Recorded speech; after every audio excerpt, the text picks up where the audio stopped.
चलिए रिकॉर्डिंग शुरू हो गया। तो जैसा कि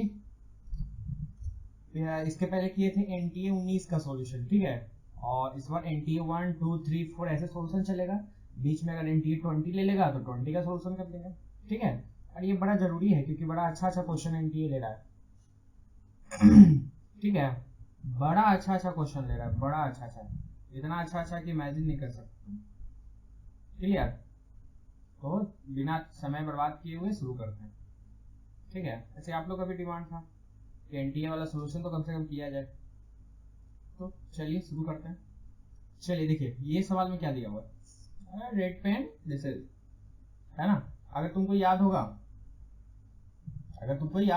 तो आपके एग्जाम का सवाल बहुत ही बेहतरीन सवाल, क्या दीवार दिया हुआ है दीवार नहीं, सवाल दिया हुआ है, डिस्प्लेसमेंट टाइम ग्राफ दिया हुआ है ना कुछ ऐसा, और हमसे पूछ रहा है वेलोसिटी टाइम। कौन सा आंसर बोलोगे? सर डायरेक्ट ऐसे टिक मार दिए क्योंकि आंसर लिखा हुआ था इसीलिए क्या? तो नहीं, आप बना सकते कि आपको याद भी होगा। तुम ध्यान से देखो, डिस्प्लेसमेंट वर्सेस टाइम का ग्राफ का स्लोप क्या देता है? स्पीड। तो ध्यान से देखो, यहाँ पे तो स्पीड 0 है क्योंकि स्लोप 0 है। वेलोसिटी करने का मतलब स्लोप, वो क्या है? 0। यहाँ पे स्लोप देखोगे तो पॉजिटिव, स्लोप क्या है? पॉजिटिव, है ना, मतलब वेलोसिटी भी क्या होगा? पॉजिटिव। और उसके बाद स्लोप आपका क्या है? नेगेटिव, मतलब वेलोसिटी भी क्या होगा? नेगेटिव। तो सिंपल है ना, पहले वेलोसिटी पॉजिटिव पॉजिटिव पॉजिटिव फिर 0, है ना। तो पहले वेलोसिटी पॉजिटिव पॉजिटिव पॉजिटिव फिर 0, और उसके बाद फिर suddenly negative negative negative negative फिर नेगेटिव नेगेटिव। यही तो है, ऑटो किसी में है नहीं। क्लियर? तो दिक्कत। अगला क्वेश्चन देखिए, थोड़ा फास्ट कैलकुलेशन करेंगे। वीडियो अगर फास्ट लगे तो आप स्लो कर सकते हैं, यूट्यूब में तो ऑप्शन है ही, है कि नहीं। और एनटीए का भाई सॉल्यूशन बड़ा काम कर जाएगा एग्जामिनेशन में, ठीक है। हाँ बड़ा, हाँ ये सवाल देखिएगा, चार्ज डिस्ट्रीब्यूटेड एक स्पेस में जिस net flux through a surface of imaginary cube. पहले क्यूब का साइड लेंथ ए है और उसका फ्लक्स कितना है? 5। तो आपसे फ्लक्स पूछ रहा है सरफेस ऑफ इमेजिनरी स्फीयर, है ना। तो याद रखना दोनों 3D है, क्यूब भी 3D है और स्फीयर भी 3D। तो यहाँ पे हम यूज करेंगे क्या चीज? Volume charge density. Volume charge density क्या होता है? चार्ज इनटू वॉल्यूम, ठीक है, इसी का यूज करेंगे। क्लियर है? नहीं, volume charge density charge per unit volume, तो चार्ज कितना हो जाएगा? Volume charge density into volume, ठीक है, इसी का यूज करेंगे। तो ध्यान देखिएगा, इनिशियली अगर देखते हैं फ्लक्स, तो फ्लक्स क्या होता है? चार्ज बाई एप्सिलॉन नॉट ना। तो इनिशियली क्यूब था, ठीक है। तो क्यूब का volume charge density into volume divide by epsilon not. कोई दिक्कत? बाद का बात करते हैं फाइनली, तो वही क्यू बाई एप्सिलॉन नॉट। पर यहाँ पे क्यू कहने का मतलब क्या?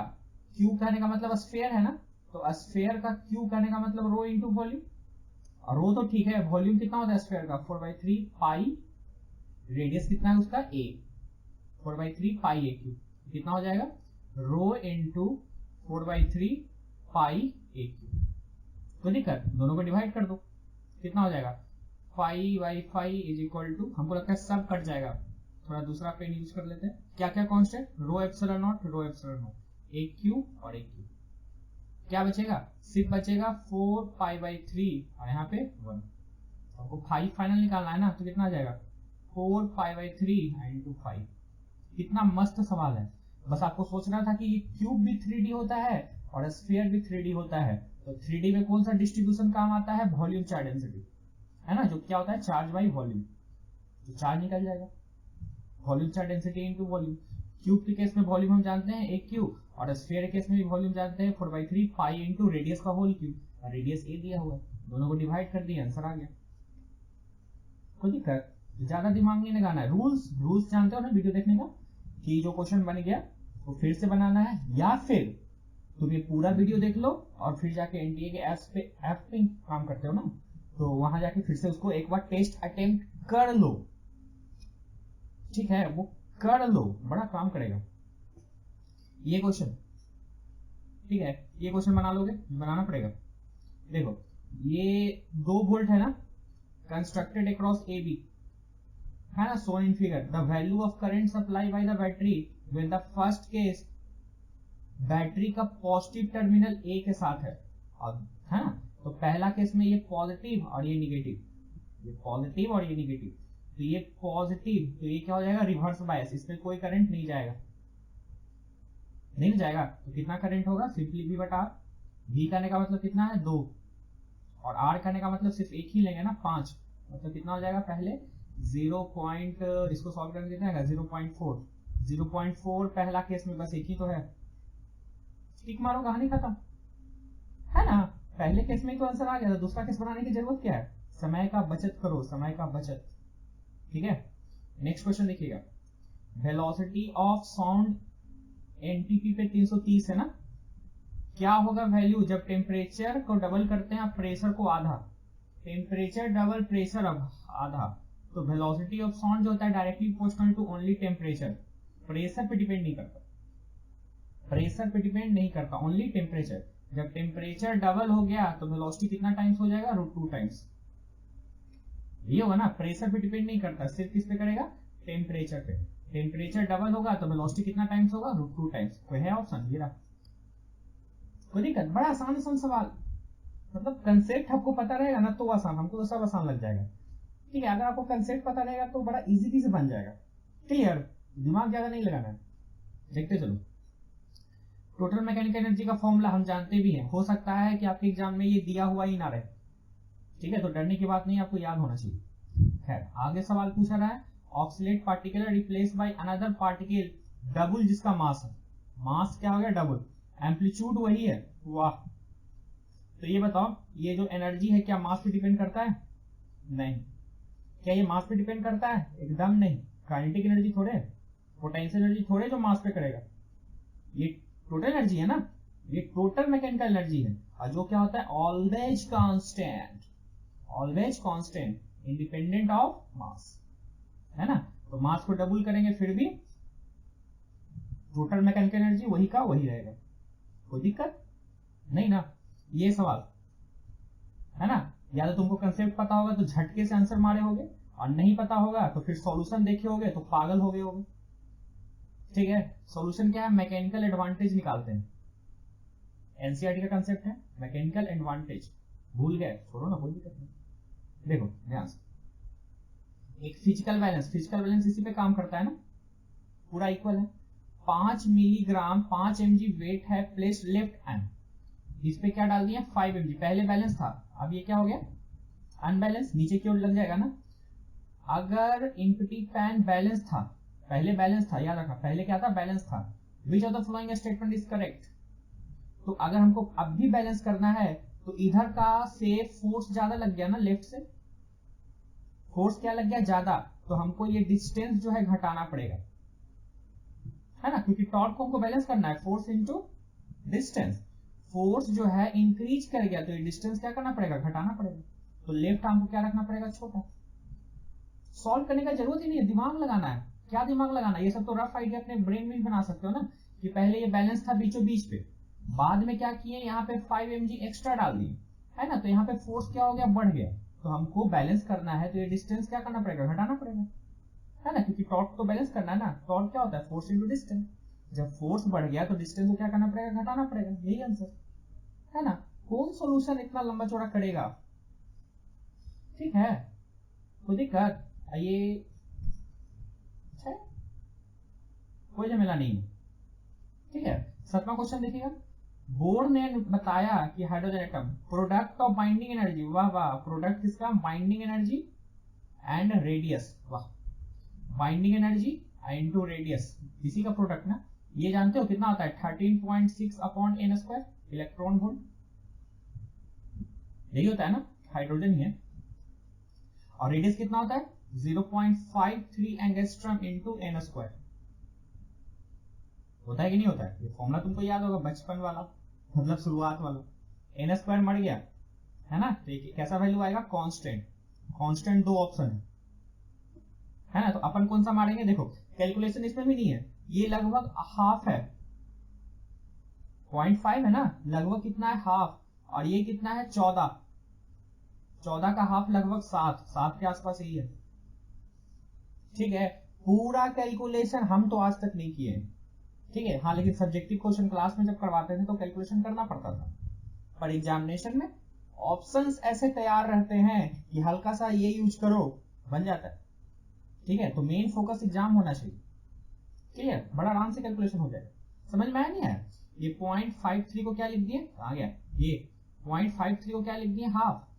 और ये तो जानते ही है 13.6 है, इसको लगभग 7 बोल देते हैं। सॉरी 13.6 है ना, लगभग इसको 14 बोल देते हैं। तो 14 इंटू हाफ कितना होता है, लगभग 7 के आसपास। यही तो ऑप्शन है। कोई दिक्कत, किताब का क्या है, सॉल्यूशन का क्या है, तो ऐसा ऐसा अजीबोगरीब कैलकुलेशन करके आंसर ले आता है। और अपन को सोचना चाहिए ना, दिमाग लगाना चाहिए। ठीक है, अब जैसे ये क्वेश्चन, ठीक है, ये क्वेश्चन पढ़ते के साथ जैसे ही हम पढ़े वैसे ही आंसर मार दिए, है ना। तुमको दिखाते हैं तुम कैसे लगा सकते हो, तुम कैसे क्वेश्चन पढ़ते ही डायरेक्ट आंसर मार सकते हो। क्या तुमको ये फॉर्मूला पता है, kinetic energy, potential energy, total energy, याद है? इसका मैग्नीट्यूड का आधा और टोटल एनर्जी, याद है? इसका साइन क्या होता है, निगेटिव। हमसे क्या पूछ रहा है, टोटल एनर्जी। साइन क्या होता है, निगेटिव। साइन निगेटिव कौन है, ये वाला और ये वाला, है ना। ये ऑप्शन छट गया ना। अच्छा आगे देखते हैं। काइनेटिक एनर्जी में कुछ कहो तो कहो या ना कहो, हाफ mv² होता ही है। ये हाफ तो होता ही है, एक ही तो है। इसमें तो नहीं है ना, नीचे में दो, ऊपर में दो, झटके में बन गया। अरे समझ में आया? काइनेटिक एनर्जी का जो मैग्नीट्यूड होता है पोटेंशियल का आधार, वही क्या होता है, टोटल एनर्जी। यही होता है ना। इसका और इसका साइन निगेटिव होता है, तो टोटल एनर्जी निगेटिव होगा, या तो ये ऑप्शन या तो ये ऑप्शन, है ना। ध्यान से देखो, टोटल एनर्जी जो है काइनेटिक एनर्जी के मैग्नीट्यूड की इक्वल है। कितना, इसको कुछ भी करेंगे तो हाफ mv² होता है ना। हाफ दो नीचे में होता है ना, दो नीचे में किसका है, इसका है, इसका तो नहीं है। आंसर आ गया। ये तो पहले ही कट गया था ना साइन से, है ना। Use your brain. ठीक है, मेरा अगर क्लास किए हो तो ठीक है, नहीं किए हो तो किसी भी सर का किए हो, क्वेश्चन तो किए होगे ना तुम लोग।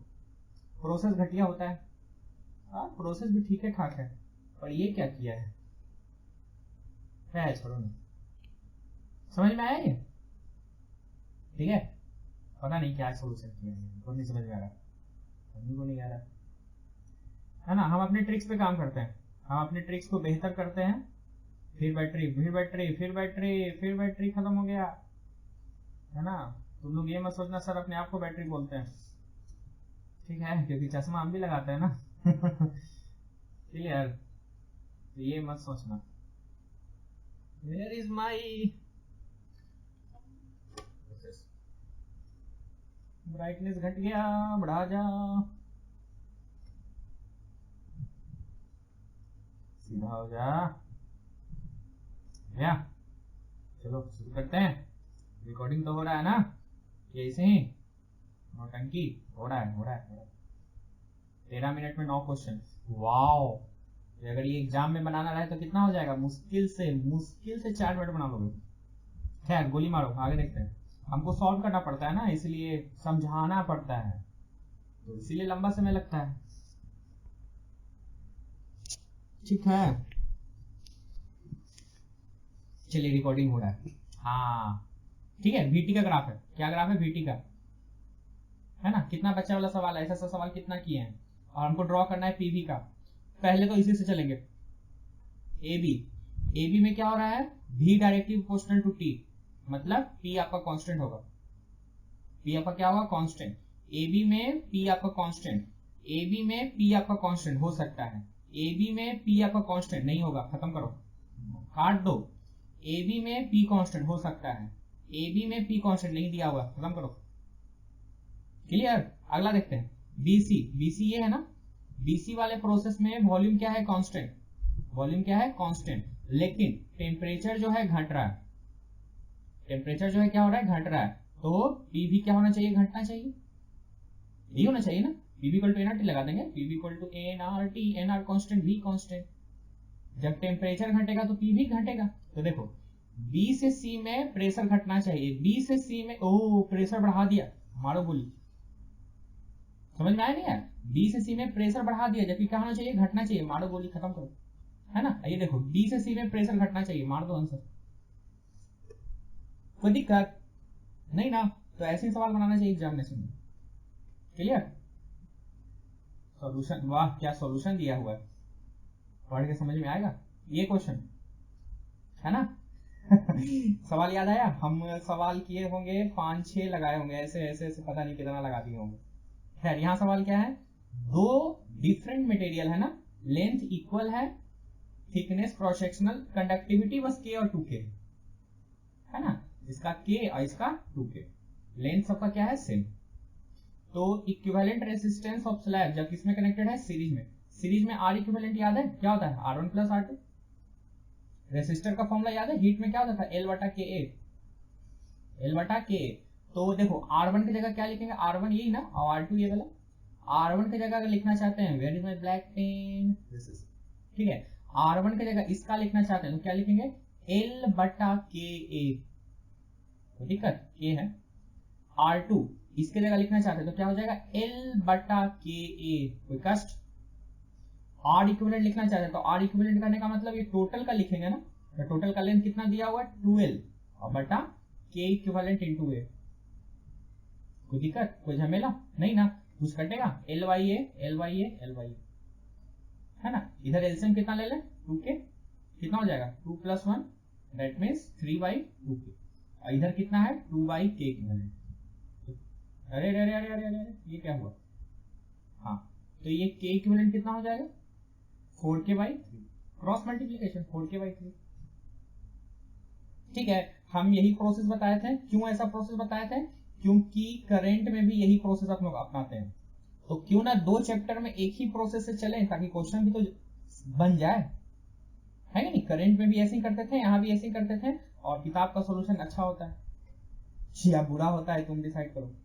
हम तो ऐसे ही करते हैं और आपको भी सिखाए थे, है ना, क्योंकि करंट में भी सेम जैसा करेंगे और हीट में भी सेम जैसा करेंगे, तब ना एक जैसा पढ़ेंगे 2-3 चैप्टर में तो बड़ा अच्छे से क्लियर हो जाएगा, और क्लियर हो जाएगा क्वेश्चंस भी अटेम्प्ट हो जाएंगे, है कि नहीं। 50 चीज पढ़ने से क्या फायदा। ये सवाल ये तो बना लोगे, देखो ध्यान से, 2 आइडेंटिकल सैटेलाइट ए और बी है ना, ए और B revolve at a distance r and 3r from the surface of earth। वाह, सरफेस ऑफ अर्थ से है तो अर्थ का भी रेडियस लेना पड़ेगा ना, तो a वाला डिस्टेंस r पे है ना, तो टोटल डिस्टेंस कितना हो जाएगा 2r। b वाला जो है कितना डिस्टेंस पे है 3r पे ना, बस सरफेस से है, सेंटर से लेंगे तो कितना हो जाएगा 4r। हमसे क्या पूछा जा रहा है, रेशियो ऑफ मोमेंटम, तो मोमेंटम तुमको याद है मास इनटू वेलोसिटी, है ना, यही होता है ना। तो छोड़ो गोली मारो, ये वेलोसिटी के डायरेक्टली है ना, और हम जानते हैं वेलोसिटी की जो होता है क्या होता है, कुछ याद है, कौन सा वेलोसिटी, ऑर्बिटल वेलोसिटी क्या होता है, कुछ याद है, कुछ याद है, ये जो डिस्टेंस होता है उसके रूट के इनवर्सली होता है, ठीक है, मतलब मोमेंटम भी क्या आ गया, डिस्टेंस के इनवर्सली। तो मोमेंटम ए का मोमेंटम बी का, है ना, तो ए वाला डिस्टेंस नीचे आ जाएगा कितना 2r, और बी वाला डिस्टेंस ऊपर आ जाएगा कितना 4r, काटे छाटेंगे तो कितना आंसर आएगा 2:1।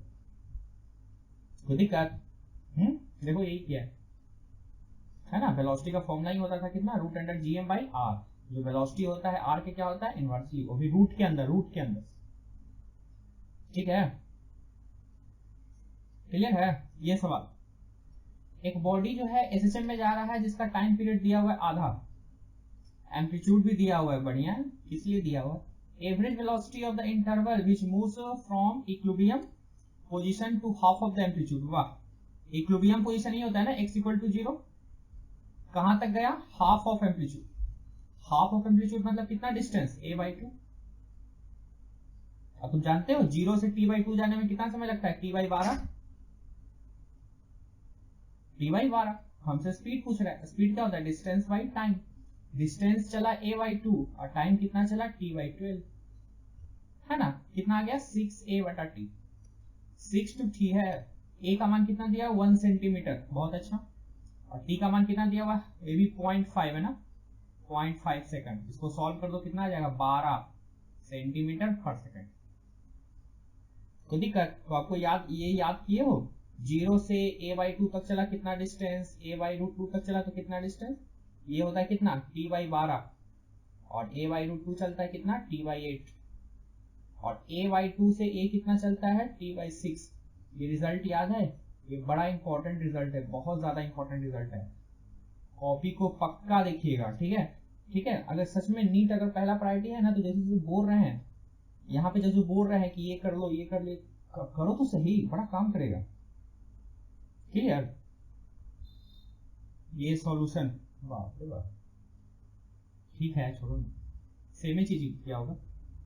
हाँ ये क्वेश्चन हम बोल रहे हैं कहाँ का है, आईआईटी का, और ये अगर तुम कॉपी देखोगे तो सर करवाए होंगे, ठीक है। और बड़ा ही अच्छा सवाल पॉलीगन का है, इसका रिजल्ट क्या होना चाहिए, याद, ठीक है। तुम कहोगे सर कितना चीज याद करें, तो घोड़ा शुरू से बोलते आ रहे हैं क्या क्या याद करें, क्या क्या याद नहीं करें, लास्ट मोमेंट पे याद नहीं, रिवीजन किया जाता है, रिवीजन, ठीक है। सवाल क्या है, ये रहा, करंट आई फ्लो कर रहा है ना, थीन वायर, पॉलीगन है एन साइड का, है ना, तो ऐसे ऐसे पूरा एक सर्किल नहीं है, एक सिंपल पॉलीगन है, ठीक है। टोटल नंबर ऑफ साइड कितने हैं, एन, ठीक है। तो हमसे पूछ रहा है मैग्नेटिक फील्ड, चलो डायग्राम बना हुआ है, ठीक है। तो जरा ध्यान से देखिएगा, ये सेंटर है, हम जानते हैं ना सेंटर पे टोटल एंगल कितना बनाता है, ये टोटल का टोटल एंगल कितना बनाएगा, 2 पाई, टोटल साइड कितने हैं, एन ना, तो एक इंडिविजुअल साइड अगर एंगल देखेंगे तो ये कितना बनाएगा, इंडिविजुअल का बात करें, ध्यान से देखिएगा, ऐसे ऐसे था, ठीक है, ऐसे ही था ना।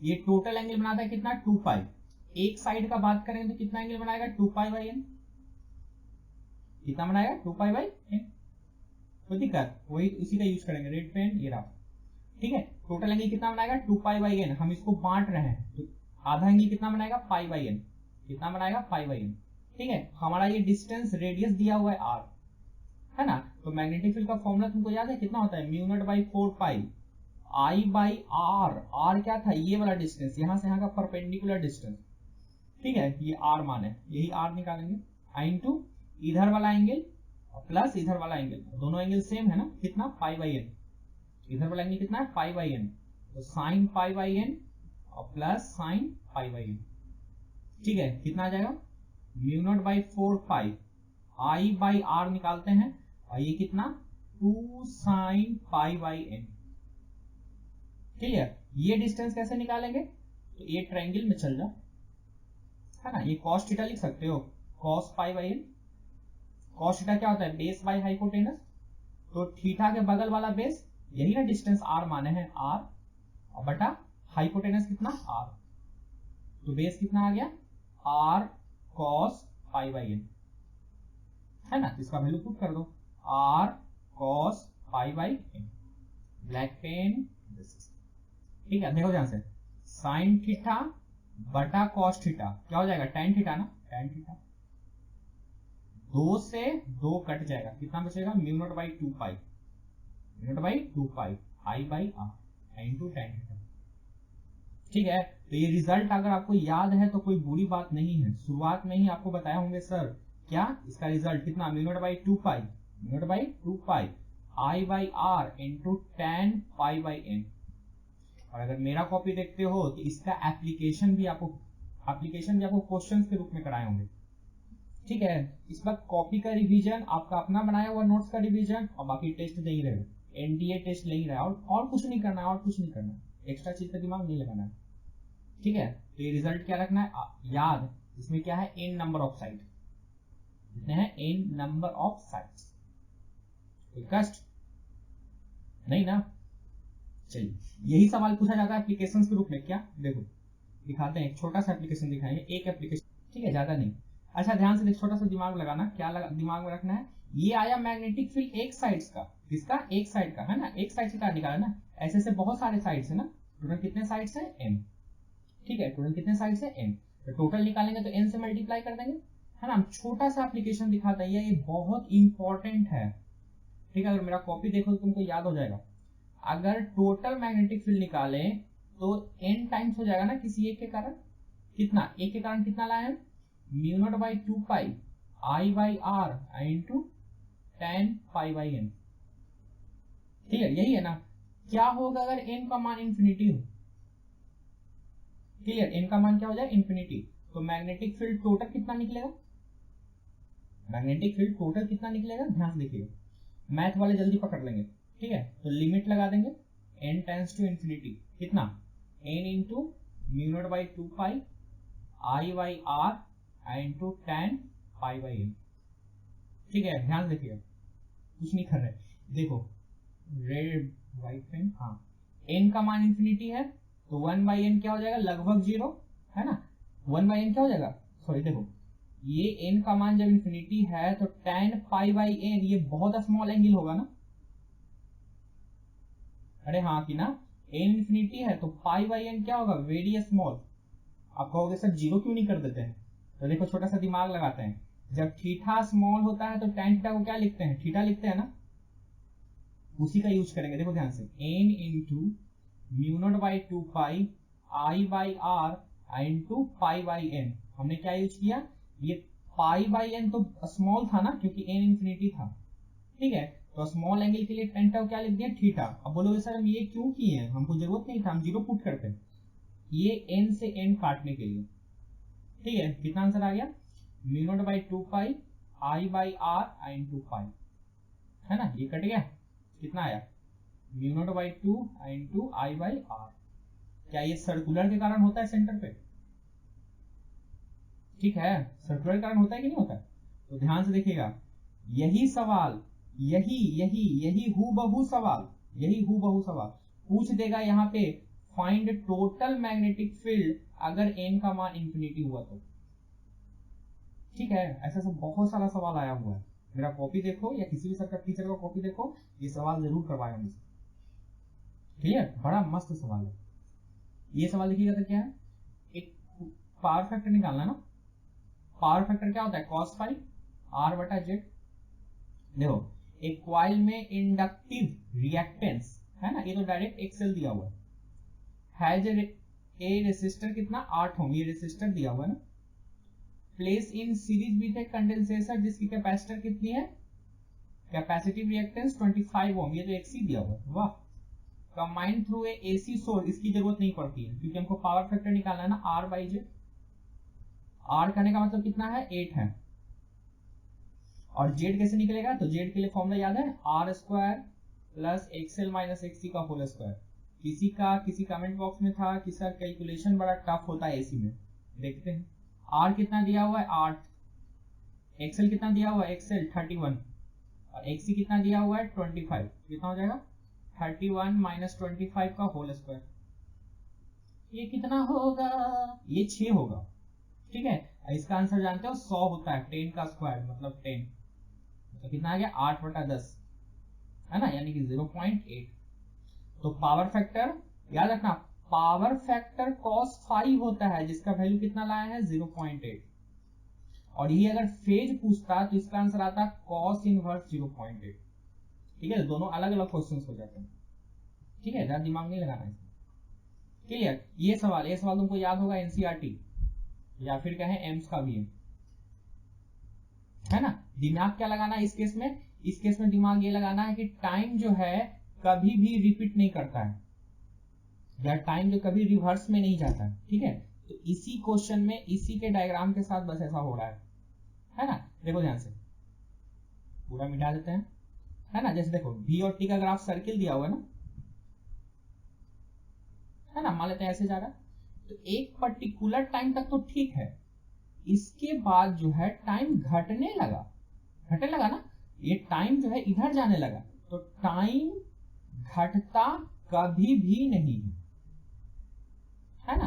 तो पूछ रहा कौन सा नहीं रिप्रेजेंट करेगा, तो ये तो ग्राफ ही गलत है, पहले ये क्या है, ग्राफ ही गलत है ना। तो ये तो पूछ रहा है नॉट, तुमको याद है ना, तुम ऐसा क्वेश्चन बनाए हो ना, बायो वाले सर आपको बताते होंगे हमेशा कि कोई भी क्वेश्चन पढ़ो जिसमें नॉट है, नॉट निकालना है ना, नेगेटिव थिंकिंग वाला सवाल है, उसको सबसे पहले अंडरलाइन कर लो, क्योंकि बड़ा कंफ्यूजन होता है इसमें, हमको भी होता है, शायद आपको भी होता होगा, क्लियर।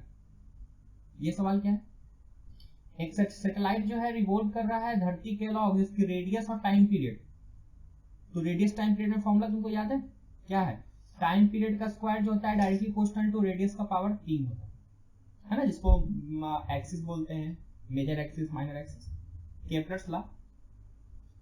अगर सैटेलाइट रिवॉल्व किया अर्थ में, इसकी रेडियस कितनी है r प्लस डेल्टा आर, जबकि डेल्टा आर बहुत छोटा है, तो टाइम पीरियड इंक्रीज कर गया कितना से, डेल्टा टी से। तो रिलेशन कौन होगा, ये तो डायरेक्ट ईरर का कंसेप्ट है ना, कितना 2 into delta T by T, 3 into delta R by R, मिल गया आंसर।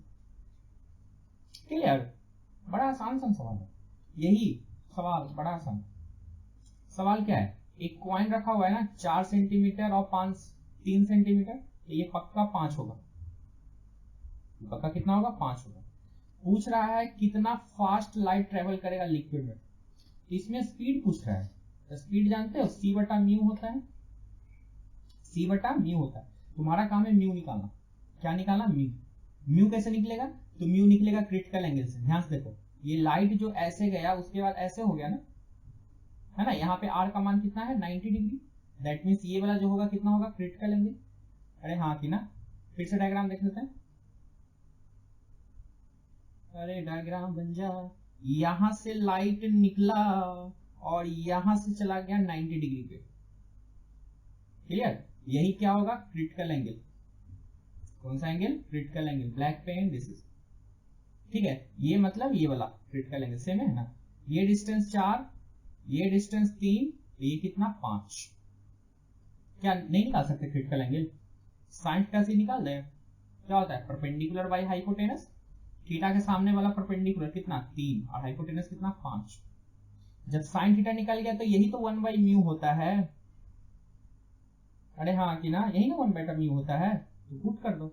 वेलोसिटी निकालना है मतलब c बटा म्यू, c का मान कितना होता है 3 इंटू 10 टू द पावर 8, और ये क्या है 1 बटा म्यू ना, 1 बटा म्यू की वैल्यू कितनी है 3 बटा 5, ये कितना आ गया 9/5 into 10 to the power 8 metre पर सेकंड। सॉल्व कर दो, आंसर आ जाएगा। क्लियर, दिमाग नहीं लगाना ज्यादा। ये तो ठीक है उसी बनाया है, लेकिन थोड़ा कॉम्प्लेक्स कर दिया। क्लियर, ये क्वेश्चन अगर तुम करंट वाला जो तुम रिवीजन करवाए थे ना, अगर उसको भी देख लिए होगे तो ये बन गया होगा। आपसे क्या पूछ रहा है, रीडिंग वोल्ट मीटर का, रीडिंग इज वोल्ट मीटर का, मतलब ये कॉमन वोल्टेज ही पूछ रहा है। ठीक है, तो मान लेते हैं ये इधर और ये इधर, ऐसे ना मानते हैं, तो क्या होता है E1 by R1, E2 by R2, मतलब 10 बाई 1, 15 डिवाइड बाई 0.6, और नीचे में 1 बाई R1, 1 बाई R2। अरे हाँ कि ना, बस इसको सॉल्व करना है। कितना हो जाएगा ऊपर 10, ये 15 बटा 0.6 कितना होता है। हम एक काम करते हैं, क्या काम करते हैं, हम एलसीएम ही ले लेते हैं। क्या ले लेते हैं, एलसीएम। ठीक है, ऊपर में एलसीएम ले ले कितना 0.6, तो 10 इंटू 0.6, 6 प्लस 15 है ना, और पर कितना 0.6 प्लस 1। क्यों लेने का फायदा, ये मर गया साला, झमेला कर रहा था। ये कितना होगा 16 प्लस 6 प्लस 15 21, और नीचे में कितना 1.6 सॉल्व कर तो आंसर आ जाएगा। बोलोगे सर कैसे सॉल्व करें, है ना, कैसे सॉल्व करें सर, बड़ा तगड़ा कैलकुलेशन आएगा, नहीं आएगा। ऊपर वाले को 20 करो, नीचे को 1.5 करो। ठीक है, कर सकते हो, ये पॉइंट आगे ऊपर 10 लगा सकते हो। 5 2 जा 10, 5 3 जा, कितना आ गया 40/3, कितना 13.33 समथिंग आ गया। हम बोले ना हम ऐसी कैलकुलेशन करते हैं, और हमसे आज तक कहीं कोई गलती नहीं हुआ, कहीं भी नहीं गलती हुई। ठीक है, आपको भी सिखाए हैं बहुत बार, हर बार क्वेश्चन में जब हम ऐसे करते हैं तो आप भी तो ऐसे ही करते होंगे ना। हम ऐसे ही कैलकुलेशन करते हैं, ऊपर वाले को कुछ नीचे वाले को कुछ लिख के खत्म करो। कौन के पास इतना टाइम है कि पूरा कैलकुलेशन करेगा। हाँ, ये क्वेश्चन हीट का निकला, रेड पेन। हाँ, कॉपर वॉल है ना, जिसकी मास दी हुई 100 ग्राम, टेम्परेचर T पे, इसको ड्रॉप किए किसमें, कैलोरीमेट्री, जिसकी मास कितनी है 1000 gram, 100 gram, filled with 170 gram water room temperature. वाह, देखो ध्यान से, एक है रूम टेम्परेचर पे, क्या क्या चीज 100 ग्राम कैलोरीमेट्री और 170 ग्राम पानी, यही है ना, ये रूम टेम्परेचर पे। ठीक है, और अलग से कॉपर वायर है, कितना 100 ग्राम, कितना डिग्री पे, T डिग्री पे। दोनों को मिक्स कर दिए ताकि फाइनल टेम्परेचर कितना मिला 75, है ना। तो कौन हीट लॉस करेगा बताओ तो, heat loss equal to heat gain, है ना। रूम टेम्परेचर कितना दिया हुआ है 30। बताओ कौन लॉस करेगा कौन गेन करेगा? इसका देखो ये 30 था, फाइनली पहुंच गया कितना 75 पे ना, तो ये पक्का गेन किया होगा, तो ये लॉस किया होगा, यही है ना, ये लॉस किया होगा। कॉपर वाला क्या किया होगा लॉस, और बाकी जो कैलोरीमेट्री और जो पानी था वो क्या किया होगा गेन, दोनों क्या किया होगा गेन। ठीक है, लगा दो M S delta T. Copper का कितना मास है 100 ग्राम, एम एस कितना कॉपर का है 0.1, और डेल्टा टी कहने का मतलब टी, और बाद में कितना हो गया 75, तो कितना चेंज इन टेम्परेचर होगा T minus 75। Clear, M S delta T. चलिए कैलोरीमेट्री कितना लॉस किया होगा, तो कैलोरीमेट्री कितना 100, दोनों को एक साथ ले लें, तो टोटल मास कितना 100 plus 170, this is M. S कितना पानी का होता है तुमको याद है, पानी का एस 1 होता है, और डेल्टा टी कितना पहले 30 था बाद में 75, तो कितना 75 माइनस 30, कैलकुलेशन कर सकते हो। ठीक है, ज्यादा हार्ड नहीं हो गया। ये कॉपर का कितना, कॉपर का लिखें एम एस डेल्टा टी, और ये कैलोरीमेट्री प्लस पानी उसका भी लिख लें क्या चीज M S delta T. Solve कर दो आंसर आ जाएगा। ठीक है, इसको कट गया कितना बचेगा 10 इंटू टी माइनस 75 होगा कितना, ये हो जाएगा 270 इंटू ये हो जाएगा 75 में से 30 जाएगा तो कितना बचेगा, ये 5 और ये बचेगा 4 45, ये 10 से एक और खत्म। बड़ा आसान कैलकुलेशन हो गया, टी का मान निकालो। ठीक है, निकाल लो आंसर आ जाएगा। क्लियर, किताब कितना सिंपल कर देता है, किताब का क्या है, किताब को कैलकुलेशन थोड़ी करना है, इसको तो बस नौटंकी करना है। ठीक है, ये सवाल तुम बना लोगे। अरे रेसिस्टेंस का डायमेंशन निकालना है, तुम बना सकते हो, हमको उम्मीद है रेसिस्टेंस का डायमेंशन। ठीक है, कैसे निकलेगा, रेसिस्टेंस इक्वल टू वी बटा आई, वी को क्या लिखेंगे वर्क डन बाई चार्ज ना, I into I. Work done का डायमेंशन जानते हैं ना, M L square T minus 2, current का चार्ज का क्या होता है एटी, और ये आई है, आई मतलब करंट का ए होता है, करंट का क्या होता है ए, काट छाट कर लो कितना आएगा M L square T minus 3 और करंट का power minus of 2, this is answer. कोई दिक्कत नहीं ना, ये सवाल बड़ा बच्चा वाला सवाल है। जहां सुपर इम्पोजिशन होता है ना सिग्नल का उसको मॉड्यूलेशन कहते हैं, और जहां पे सिग्नल का बंटवारा होता है उसको डीमॉड्यूलेशन कहते हैं। ठीक है, डीमॉड्यूलेशन कहते हैं। ये सवाल देखो ध्यान से, ये रे जो है लाइट इंसिडेंट किया 60 degree on A face of prism, वाह प्रिज्म का क्वेश्चन आ गया पहली बार। प्रिज्म का एंगल कितना दिया हुआ है 30, लाइट जो आया वो कितना पे 60 है ना, तो आगे पूछ रहा है the emergent ray of light makes an angle 30 degree with the incident ray. ओ देखो देखो देखो, ये तो डेविएशन दे दिया लगता है। ये लाइट ऐसे आया ऐसे गया ऐसे भागा, ये लाइट जो है इंसिडेंट के साथ, ये जाने वाला जो रे है इंसिडेंट के साथ कितना एंगल बना रहा है 30, दैट मींस ये डेविएशन 30 दे दिया है, वाह है ना, डेविएशन कितना दे दिया है 30। तो आपसे पूछ रहा है angle made by the prism emergent रे, तो पहले ई निकाल लेते हैं। डेविएशन का फॉर्मूला क्या होता है आई प्लस ई माइनस ए, ये रिजल्ट याद है, ये हर चीज के लिए वैलिड था, मिनिमम डेविएशन मैक्सिमम डेविएशन सब चीज के लिए वैलिड था। डेविएशन कितना है 30, ये देखो तो दिया नहीं है बड़ा लैंग्वेज में दिया है चीज। आई का मान कितना 60, ई का मान निकालना है, ए का मान कितना दिया हुआ 30, ई का मान कितना 0, तो क्या 0 आंसर नहीं, देखो देखो देखो 0 कहने का मतलब क्या है, ये नॉर्मली भागेगा, यहाँ पे ई का मान क्या है 0, क्या भागेगा नॉर्मली भागेगा। तो हमसे पूछ रहा है एंगल क्या, the angle made by the emergent रे विथ सेकंड फेस, फेस से कितना एंगल बनाएगा 90 डिग्री, ई का मान 0 है मतलब फेस से कितना एंगल बनाएगा 90 डिग्री, ये ध्यान रखना है।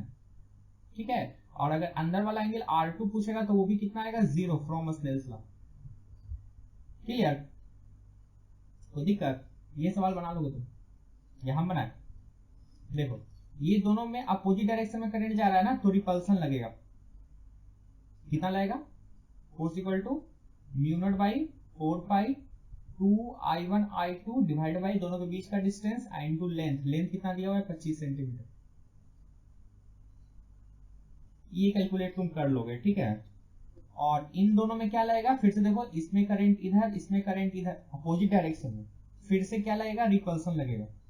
कितना फोर्स, μ0/4 2I1I2/L इनटू डिस्टेंस, ठीक है। ये कैलकुलेट तुम कर सकते हो, हम नहीं करेंगे।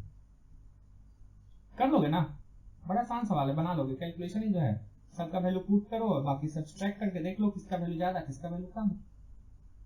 क्लियर। ये सवाल, ये भी बड़ा आसान सा सवाल है, चलो देखते हैं। एक लाइट जो है इतना वेवलेंथ से आ रहा है तो कितना एनर्जी होगा, AC/λ ना। और हम आपको बताए थे ऐसे याद निकालना है, जब ये एंगस्ट्रम में दिया हुआ रहे, किसमें दिया हुआ है, एंगस्ट्रम में, तो यही लगाएंगे ना, 12 4 पे 2 0, और नीचे कितना, 5 पे 3 0। ये इलेक्ट्रॉन वोल्ट में आता था। इलेक्ट्रॉन वोल्ट मतलब 1.6 × 10⁻⁻⁹ है ना। काट छाट कर लोगे, 2 0 से 2 0, ये 50 है ना, 2 से मल्टीप्लाई डिवाइड कर दें, 2 से मल्टीप्लाई डिवाइड कितना आएगा, 2 से करेंगे तो 8 4 2/100। अब बोलोगे कि सर 2 से क्यों किए, 2 से इसीलिए किए ताकि ये 100 में कन्वर्ट हो गया, ठीक है, इसीलिए किए ताकि 100 में कन्वर्ट हो गया। कितना आ गया, 2.48 1.6 × 10⁻⁻19। ये है एनर्जी जिससे फोटॉन्स आ रहा है ना। और टोटल एनर्जी कितना रिसीव किया, 10⁻⁻7। क्लियर। तो कितना नंबर ऑफ फोटॉन्स निकलेगा, तो टोटल एनर्जी, कौन सा energy, total energy divide by single photon का एनर्जी, यही होता है ना।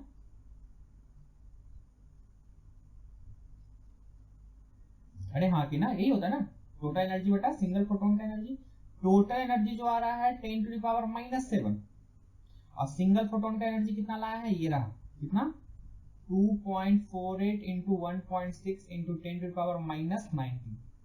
इसको जब इससे सॉल्व करेंगे तो 10 का पावर कितना बचेगा, 11 12 12, है ना। एक काम करते हैं, 10 का पावर 11 रहने देते हैं, इधर 10 भेज देते हैं, और नीचे कितना, 2.48 है ना, इसको 25 लिख सकते हैं, अपना मर्जी। 1.6 को क्या लिख दें, 1.5 लिख दें, है ना। तो लगभग यही आएगा 10 के पावर 11 के टर्म। नहीं, सब वही है, सब वही है, यानी कि हमको थोड़ा सा और कैलकुलेट करना पड़ेगा। कर लेते हैं, क्या दिक्कत है।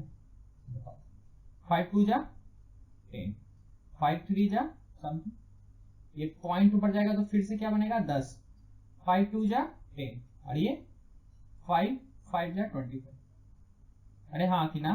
फिर देखो ऊपर में कितना, 4, और नीचे में कितना, 0.5 और 3, 1.5 × 10 की पावर 11 आ गया आंसर, ठीक है। तो कैलकुलेशन अगर हम करें तो हम ऐसे ही करते हैं, अप्रॉक्स कैलकुलेशन भाई, 2.48 को 2.5 लिख दिया, 1.6 को 1.5, इसको थोड़ा सा इंक्रीज कराएं तो इसको थोड़ा सा डिक्रीज कराएं, है ना, ताकि मैनिपुलेट हो जाए। हम ऐसे ही किए कैलकुलेशन, बहुत ज्यादा, बहुत कैलकुलेशन किए, ठीक है। ये तो थ्योरी का ही कंसेप्ट है, अगर कॉपी देखोगे तो बन जाएगा फटाक से, है ना। Which of the following has hydrogen like spectrum, जिसका लाइन वेवलेंथ 4 टाइम्स छोटा हो किसके एटॉमिक हाइड्रोजन से, 4 टाइम्स हीलियम के साथ। याद है 1/λ जो होता है RZ² समथिंग समथिंग, तो ये जो लैम्डा जो है इनवर्सली प्रोपोर्शनल टू Z²,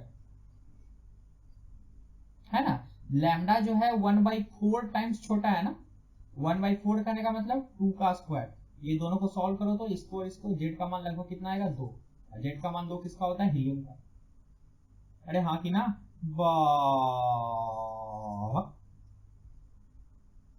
आ गया मेरा, क्लियर। ये बना लोगे। ये negative charge moving near the long straight wire, long straight wire ऐसे मान ले, करंट जा रहा होगा I. The force acting on test charge particle parallel to the direction, वाह, निगेटिव चार्ज पे इधर की तरफ फोर्स लग रहा है, वाह वाह वाह वाह, और उसके कारण फील्ड क्या होगा, क्रॉस होता है ना, है ना, ऐसे लगाते हैं ना, अंदर की तरफ चला जाएगा, चला जाएगा ना। This is the magnetic field, this is the direction of magnetic field.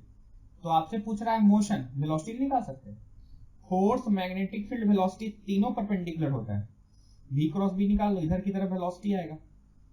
ठीक है, कितना आंसर आएगा? टुवर्ड्स द वायर, वायर के तरफ, वायर के, इसका जो वेलोसिटी आया किसके तरफ आया? वायर के ही तरफ आ गया, है ना? कौन सा आंसर ये? ठीक है, ज्यादा तामझाम नहीं। वाह, रेस्टिट्यूशन का सवाल है। देखो, एक मीटर बॉल कुछ होता है, ओ मेटल मीटर नहीं है, मेटल है। लगता है 26 को सुनने वाले दिमाग पगला गया। मेटल बॉल है, 1 मीटर से गिरा, उसके बाद 81 सेंटीमीटर, वाह, है ना? तो पहले मान लेते हैं, पहले 100 सेंटीमीटर से गिरा और बाद में 81 सेंटीमीटर हो गया। तो आपसे पूछ रहा है कोफिशिएंट ऑफ रेस्टिट्यूशन। ये जानते हैं, जो हाइट होता है डायरेक्टली प्रोपोर्शनल टू रेस्टिट्यूशन का होल स्क्वायर, याद है? वेलोसिटी जो होता है directly proportional to E, height जो होता है ई स्क्वायर। अरे हाँ कि ना? ई स्क्वायर का वैल्यू कितना आ जाएगा? 81 डिवाइड बाई 100, मतलब ई का मान कितना लगभग, इसको कितना होगा? 0.81, ई का मान 0.81, इसका रूट कितना होता है? 0.9। याद है, पहला हाइट जो होगा ई स्क्वायर टाइम्स ना ओरिजिनल हाइट। तो पहला हाइट दिया हुआ 81 centimetre, E square H not कितना दिया हुआ है? 100 सेंटीमीटर। ई का वैल्यू निकाल दो, आंसर आ जाएगा। ऐसे ही बनाए हैं हम, छोटा सा क्लू कर दिए और आपके लिए ये कर दिए, जो एक्सेप्ट करो तुम्हारी मर्जी। दोनों में समय जो है टेम दोनों में समय जो लगता है वो सेम लगता है। क्या लगता है? सेम लगता है। ठीक है, ये सवाल क्या है? 1 मोल, अच्छी बात है। डायटोमिक, वाह, diatomic undergo a thermodynamic process ऐसा, P directly proportional to V square. Actually ये क्या है? P बटा V स्क्वायर ना, इज इक्वल टू कांस्टेंट, मतलब P V का power -2 is equal to constant. ये पॉलीट्रोपिक प्रोसेस है ना? अरे हाँ कि ना? पॉलीट्रोपिक प्रोसेस जिसमें x की मान कितनी है? -2। हालांकि पहले दिया होता गामा डायटोमिक, डायटोमिक का कितना होता है गामा, याद है?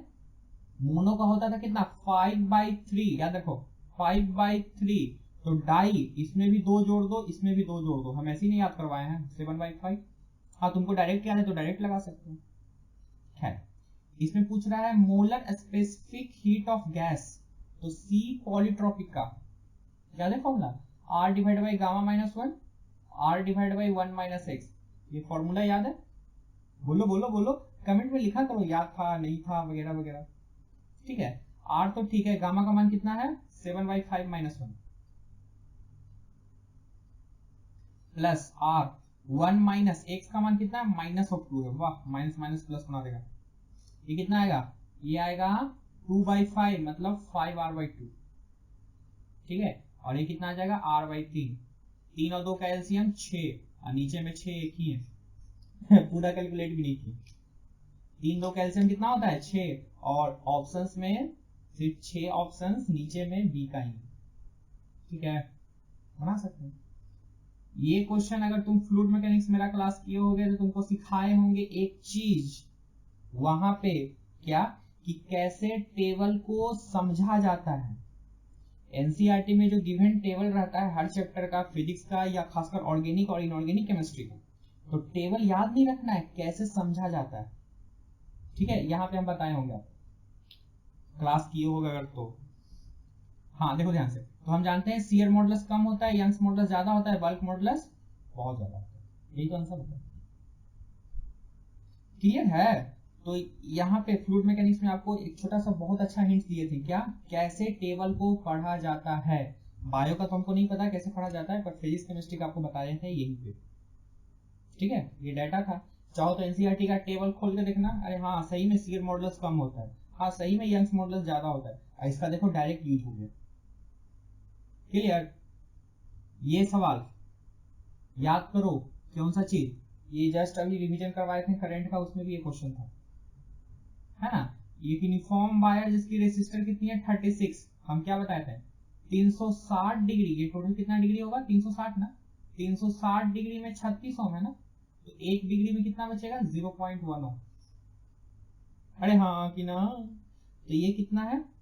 30 डिग्री ना, तो 30 डिग्री में कितना बचेगा? 3 ओम, है ना? टोटल 36 था, 3 खत्म हो गया, इधर कितना बचेगा, टोटल का टोटल 33 ओम, है ना। तो देखो 3 ओम और 33 ओम दोनों पैरेलल, 3 33 दोनों पैरेलल, इक्विवेलेंट कितना होगा ये। तो सर डायरेक्ट कैसे किए आप, याद किए क्या आंसर, तो नहीं, तुमको एक रिजल्ट याद होगा क्या, जब दो रेसिस्टर पैरेलल में होता है तो उसका आर इक्विवेलेंट दोनों से कम आता है, याद है। दो रेसिस्टर अगर सीरीज में होता है तो दोनों का आर इक्विवेलेंट दोनों से ज्यादा होता है, यहां पैरेलल में है तो दोनों का आर इक्विवेलेंट क्या होगा, 3 से भी छोटा होगा और 33 से भी छोटा होगा, तो 3 से छोटा तो एक ही है, तो काहे के लिए समय बर्बाद करके कैलकुलेशन करें, नहीं तो कैलकुलेशन करो, तुम्हारे तोते ना उड़े तो बताना, दोनों का प्रोडक्ट बाय दोनों का सम, है ना, करके दिखाओ, हिम्मत है तो। हम जो बोल रहे हैं उसको याद करो, याद क्या करो, तुमको याद है, तुम 10th में ही पढ़े होगे या 9th में ही पढ़े होगे, ठीक है, उसका यूज करते हैं, है ना, जब ये भगवान दिए हैं तो यूज करते हैं, ठीक है। देखो तो सॉल्यूशन भी वैसे ही करता है। खैर छोड़ो, ये सवाल, relative error in determination of surface area sphere का ए है, रिलेटिव एरर देखो ध्यान से, एरिया जो होता है रेडियस का होल स्क्वायर होता है ना, तो कितना हो जाएगा, डेल्टा ए बटा A is equal to 2 into delta R by R, ये एरर का सवाल है, ये एरिया में चेंजमेंट अल्फा दिया हुआ है ना, तो रेडियस में चेंजमेंट निकल गया कितना, अल्फा बाई 2, हमसे पूछ रहा था डिटर्मिनेशन वॉल्यूम में कितना रिलेटिव एरर, तो वॉल्यूम कुछ भी होगा तो रेडियस का होल क्यों होता है ना, अरे हाँ कि ना, तो डेल्टा बी बटा बी कितना हो जाएगा, 3 into delta R by R, है ना, 3 तो ठीक है, डेल्टा आर बाई आर का वैल्यू कितना है, alpha by 2, 3 alpha by 2 answer, कोई दिक्कत नहीं ना। ये देखिएगा, ये सवाल क्या है भाई, देखो, a water drop fall on a regular interval of tap 5 metre, है ना, एक कोई 5 मीटर लंबा ऊपर वाटर का ड्रॉप है जो गिर रहा है, तीसरा ड्रॉप लीविंग द टैप, ये थर्ड ड्रॉप यहीं पे है, जस्ट लीव करने के कंडीशन में, at that instant first drop touches the ground, वाह, पहला ड्रॉप नीचे गिर चुका, तीसरा गिरने के कंडीशन में है, पहला गिर चुका, तो कॉमन सी बात है दूसरा होगा कहीं लटका हुआ बीच में, है ना। तो हाउ फार एभव, देखो ध्यान से, ये एभव लिख दिया, एभव कहने का मतलब क्या हो जाएगा, ब्लैक पेन ये रहा, एभव कहने का मतलब यहां से कितना डिस्टेंस, याद रखना, ठीक है, above the ground, second drop कहां पे होगा, है ना, तो एक काम करते हैं, पहला ड्रॉप गिर रहा है, ड्रॉप गिर रहा है तो यू का मान 0 ही होगा ना, पहला ड्रॉप के लिए, किसके ड्रॉप के लिए, पहला ड्रॉप के लिए कौन सा इक्वेशन यूज करें, UT plus half UT square, यहाँ पे यू खत्म, एक्सलेशन जी है ना, चलिए बताइए तो पहला ड्रॉप कितना डिस्टेंस ट्रेवल किया, तो यहां से यहां डिस्टेंस ट्रेवल किया ना, कितना 5 is equal to half G T square, T का मान कितना आ गया 1 सेकंड, है ना, ये 5 से 5 खत्म, क्लियर, 1 सेकंड, कितना सेकंड, 1 सेकंड, देखो ध्यान, 1 सेकंड में ये ड्रॉप यहां से यहां गिर चुका, यहां से यहां गिर चुका, हमको बताना है दूसरा ड्रॉप कहां पे होगा उस समय, अरे हाँ कि ना, है ना, देखो ध्यान से, ऊपर से ड्रॉप गिर रहा है, ये गिरा गिरा गिरा, एक देखो 1 सेकंड में पहला ड्रॉप नीचे पहुंच गया, 1 सेकंड में पहला ड्रॉप नीचे पहुंच गया, और तीसरा ड्रॉप गिरने की कंडीशन में, तो बीच वाला जो ड्रॉप होगा वो आधा सेकंड ही ना ट्रेवल करेगा, क्या हुआ, कंफ्यूजन नहीं ना हो गया, देखो कलर चेंज कर लेते हैं, ये टोटल यहां से यहां तक का समय लग रहा है कितना, 1 सेकंड, है ना, तो दो ड्रॉप के बीच का समय कितना होगा, आधा सेकंड, ये ड्रॉप के बीच का सेकंड समय कितना होगा, आधा सेकंड, बन जाएगा, है ना। देखो सेकंड ड्रॉप का लगाते हैं, तो सेकंड ड्रॉप का हम ऊपर से ही लगाएंगे, ध्यान से देखना, हम ऊपर से ही डिस्टेंस निकालेंगे, बाद में नीचे से निकालेंगे, तो ऊपर से निकालेंगे, क्यों ऊपर से लगाएंगे, क्योंकि देखो, क्योंकि formula S equal to UT plus half T square, जब ऊपर से हम लगाएंगे फॉर्मूला तो यू हमको 0 मिलेगा, कितना डिस्टेंस ट्रेवल करेगा भाई, तो हाफ जी टी कितना, आधा सेकंड, आधा सेकंड में कितना ड्रॉप ट्रेवल किया, तो ये कितना निकलेगा 10/8, मतलब 5/4 कितना 1.25 है ना। मतलब दूसरा वाला बॉल जो है ऊपर से कितना डिस्टेंस ट्रेवल करेगा 1.25। टोटल 5 था तो नीचे से कितना 5 माइनस 1.25 कितना 3.75। क्लियर है या नहीं क्लियर है? एक बार फिर से वीडियो देख लीजिएगा, बड़ा अच्छे से समझाया आपको। ठीक है, समझ में आया? हमसे पूछ रहा था कितना एबव द ग्राउंड, ग्राउंड से कितना ऊपर होगा। क्लियर? ये क्वेश्चन तो ट्रिक से बना लोगे, फटाक से ट्रिक से बना लोगे, डायरेक्ट आंसर मार दोगे, है ना। नहीं तो प्रोसेस, वाह क्या किया है, ये प्रोसेस क्या किया है। ठीक है, ट्रिक्स क्या था, अल्फा निकालने का डायरेक्ट फॉर्मूला ही बताया था आपको, क्या नेट फोर्स या नेट टॉर्क। अल्फा जो होता है net torque divide by net mass. देखो ध्यान से, टॉर्क के नाम पे यहाँ पे 2mg और mg, यहाँ पे भी 2mg और mg, ऊपर वाला सेम है, ऊपर वाला सेम है, ऊपर वाला सेम है, कहानी खत्म करो। सिर्फ नीचे में मास, नीचे में मास, नीचे में मास। तो मास कौन कौन सा है, ध्यान से देखो, ध्यान से देखो, ध्यान से देखो। यहाँ पे मास है m, अच्छी बात है। यहाँ पे मास कितना है m/r², मोमेंट ऑफ इनर्शिया लेते हैं ना m/r²। ये मास नहीं लगे, ये तो फोर्स लग रहा है। ये वाला मास है m, ये वाला मोमेंट ऑफ इनर्शिया वाला मास लगेगा क्या चाहिए m/r², पर ये एडिशनल मास है, ध्यान से देखना, एडिशनल मास है। समझ में आया? ये मास नहीं, यहाँ पे तो फोर्स लग रहा है ना। तो देखो ध्यान से, इस ए वाले सिस्टम में मास का जो वैल्यू है वो कम है, मास का वैल्यू जो है क्या है, कम है। तो अल्फा एक वाले में क्या होगा, ज्यादा होगा। ट्रिक से बनेगा जल्दी, एक बार फिर से बताएं। देखो अल्फा जो भी होता है टॉर्क बटा मोमेंट ऑफ इनर्शिया या फिर कहें मास, है ना, कोई भी मास, रोटेशनल मास, जो भी मास लेते हैं। तो मास ध्यान से देखोगे, इस ए वाले सिस्टम में कितना मास है, एक मास यहां पे लेंगे वही मास इसमें भी होगा, ये वाला मास लेंगे वही मास इसमें भी होगा। दिस इज नॉट ए मास, ये फोर्स लग रहा है, पर यहाँ पे मास है। ठीक है, तो बी वाले का मास जो है ज्यादा है, बी वाले का क्या है, मास आपका ज्यादा, तो अल्फा क्या होगा, कम। बन गया सवाल। मुश्किल से सेकंड में सवाल पढ़ने में तुमको जो समय लगे, और जब बनाने चलोगे तो इजीली बना लोगे, नहीं तो किताब का प्रोसेस देख ही रहे हो। तो क्लियर है, हाँ या ना, कमेंट में लिखा करें। है रिक्वेस्ट, ये बड़ा ही इंपॉर्टेंट है ना। हम आपको क्लास में क्या बताते थे, जो जितना सिकुड़ेगा वो सॉफ्ट आयरन होगा, जो जितना सिकुड़ेगा वो क्या होगा, सॉफ्ट आयरन होगा। तो सिकुड़ कौन सा रहा है, ये पहला वाला ना, पहला वाला ज्यादा सिकुड़ा हुआ है, तो पहला वाला सॉफ्ट आयरन, पहला वाला सॉफ्ट आयरन, पहला वाला सॉफ्ट आयरन मिल गया, है ना। हम आपको ऐसे ही याद करवाएंगे, जो जितना सिकुड़ेगा वो सॉफ्ट आयरन होगा, जो जितना सिकुड़ेगा वो क्या होगा, सॉफ्ट आयरन। तो सॉफ्ट आयरन यानी कि पहला क्या होगा, सॉफ्ट आयरन। ठीक है, तो पहला डायमंड नहीं, सॉफ्ट आयरन चाहिए, सॉफ्ट आयरन चाहिए, सॉफ्ट आयरन इसी में। क्लियर, कोई दिक्कत? ये सवाल 35 क्या है, कितना टाइम हो गया, 1 घंटा हो गया। देख 35 क्या सवाल है, एक स्टोन को टाई कर दिए कितना लेंथ से, एल लेंथ से, टाई तो कर दो, वही सर्किल वाला क्वेश्चन होगा।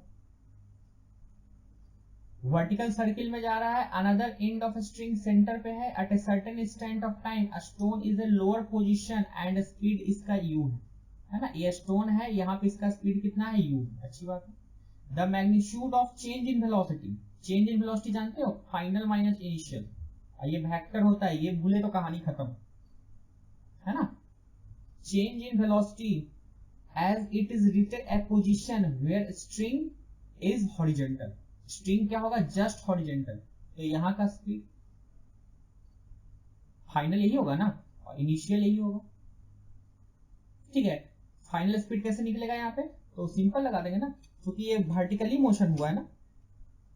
कौन सा मोशन हुआ है, वर्टिकली, क्या लगा दें बताओ, v² is equal to u² plus 2as लगा सकते हैं ना।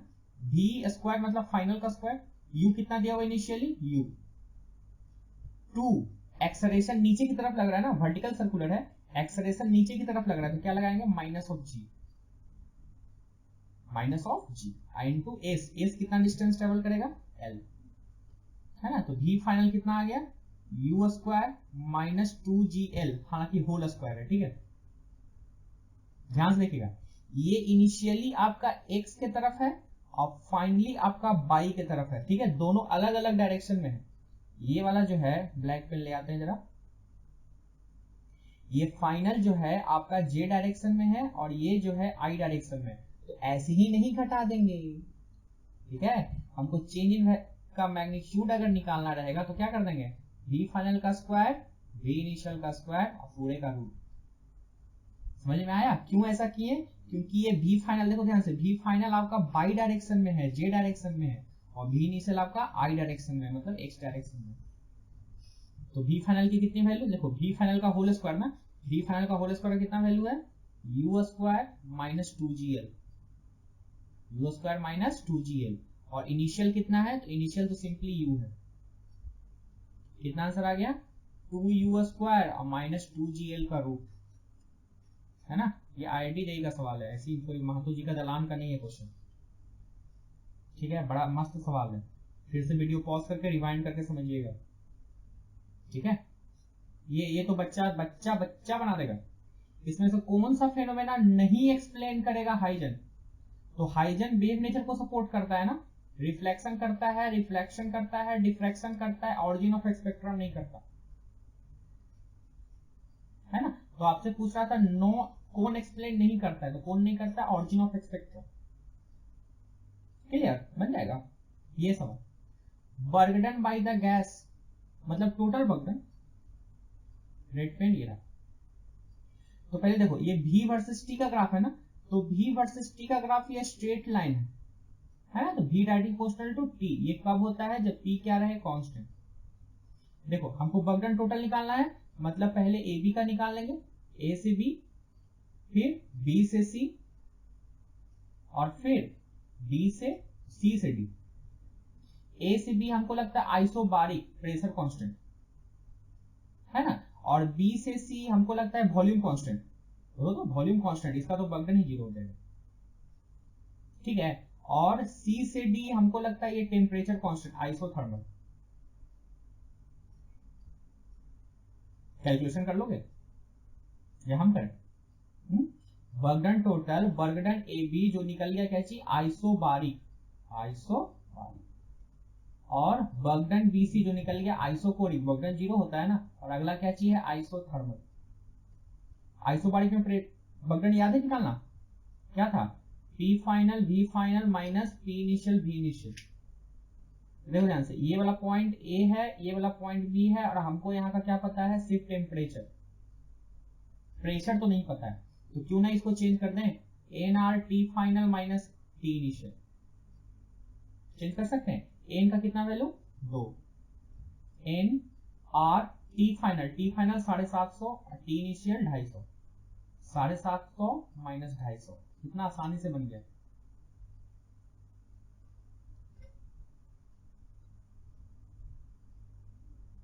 क्लियर। आइसोथर्मल, आइसोथर्मल के लिए क्या फॉर्मूला होता है, याद है, NRT ln V final by V initial. क्या लगा देंगे, N कहने का मतलब 2, R T कहने का मतलब कितना, यहाँ पे T है 1000, 10 के power 3, ln V final by V initial. V final कितना है, ये 20 है और ये 15 है, मतलब 20/15, 5 4 जा 5 3 जा, यही तो आंसर मिला। कैलकुलेट भी नहीं किए, बस यही ln का वैल्यू से हम निकाल लिए, ठीक है। 20/15, 20/15 किसी में नहीं है, बस इसी में है, कैलकुलेट किए भी नहीं और हो गए, ठीक है। कोई दिक्कत,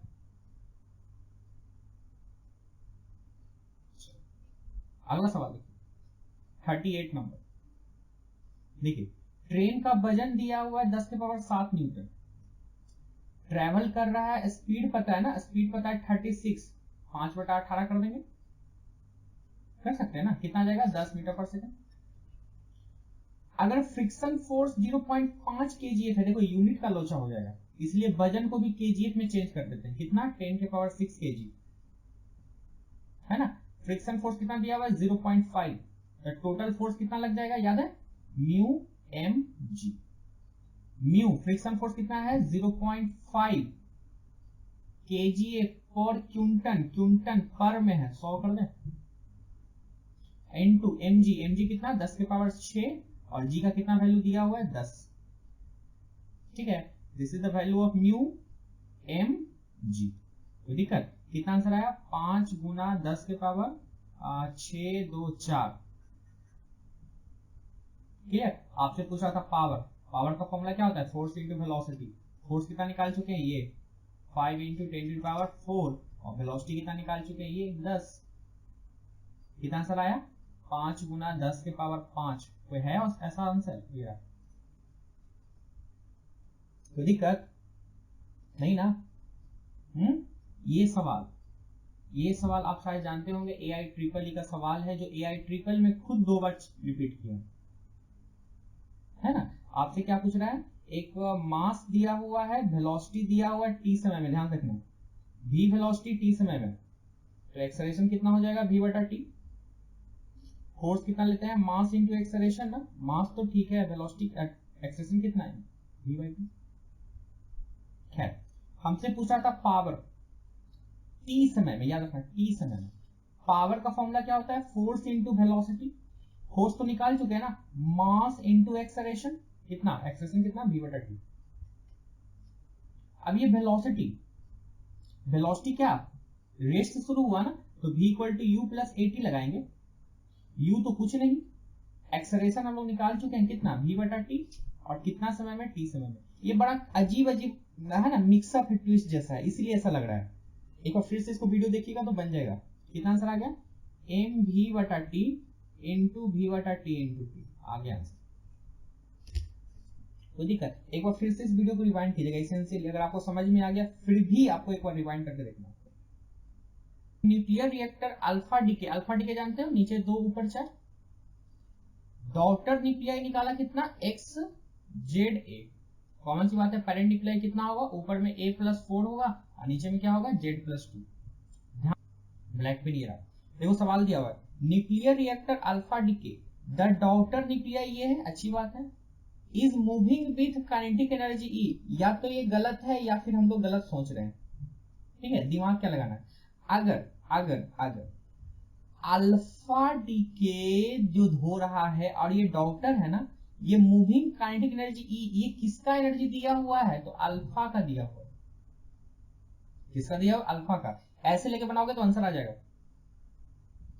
ठीक है, अल्फा का एनर्जी अगर E लेके बनाओगे तो आंसर आ जाएगा, और जहां एक्स का एनर्जी लेके बनाए, डॉटर का एनर्जी लेके बनाए, तो आंसर ऑप्शन ही नहीं आएगा।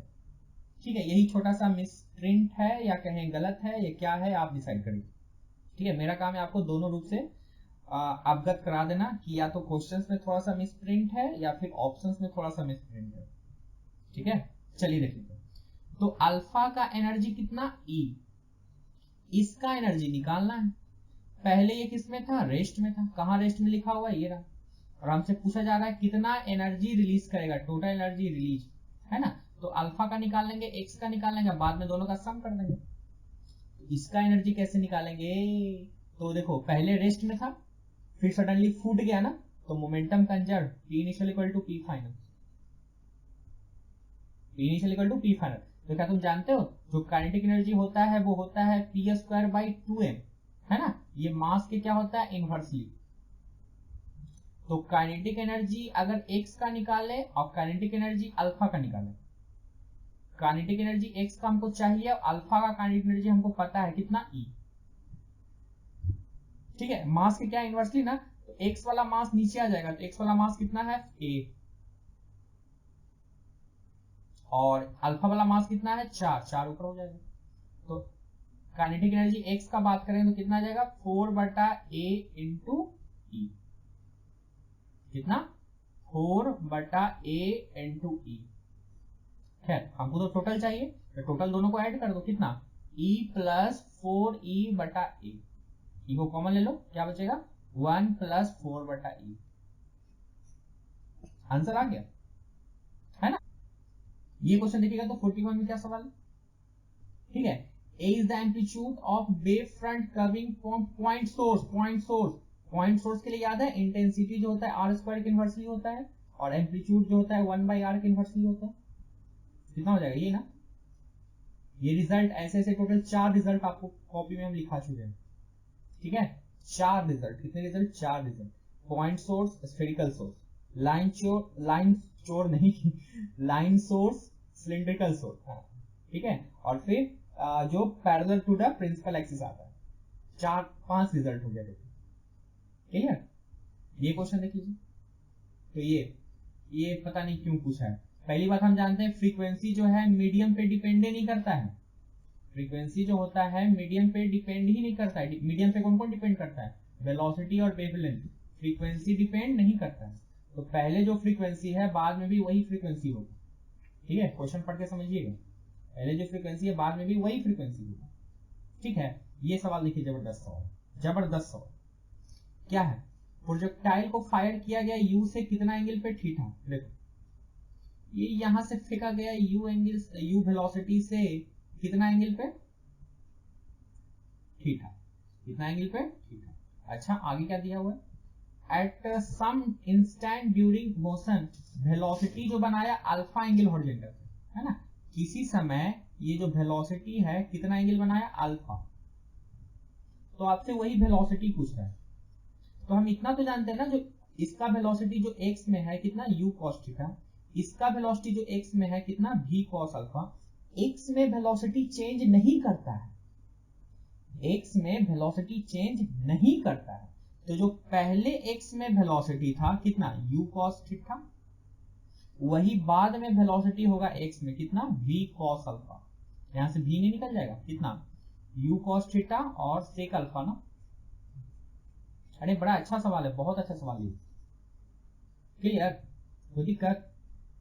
ये 45 लास्ट क्वेश्चन, क्या सवाल है ये तो क्या बोलते हैं यूट्यूब पे पड़ा हुआ भी है वो वीडियो, सरफेस टेंशन वाला, ठीक है। हम ये जानते हैं एच जो होता है इनवर्सली प्रोपोर्शनल टू आर होता है ना। एच का फॉर्मूला होता है ना 2t cos theta divide by rho G R. H जो होता है रेडियस का क्या होता है, इनवर्सली।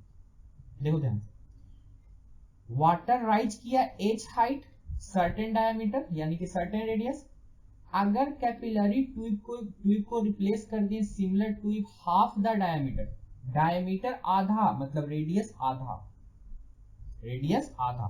देखो जब रेडियस आधा हो गया तो एच क्या हो जाएगा, डबल हो जाएगा ना, क्योंकि दोनों इनवर्सली है, दोनों क्या है, इनवर्सली है। कौन सा आंसर है, क्लियर।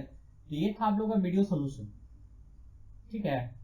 हम कोशिश करेंगे कि एक दिन में 2 वीडियो अपलोड करें ताकि आप लोगों का पीछे का पूरा अच्छे से कवर हो जाए, ठीक है, पूरा का पूरा अच्छे से कवर हो जाए, ठीक है।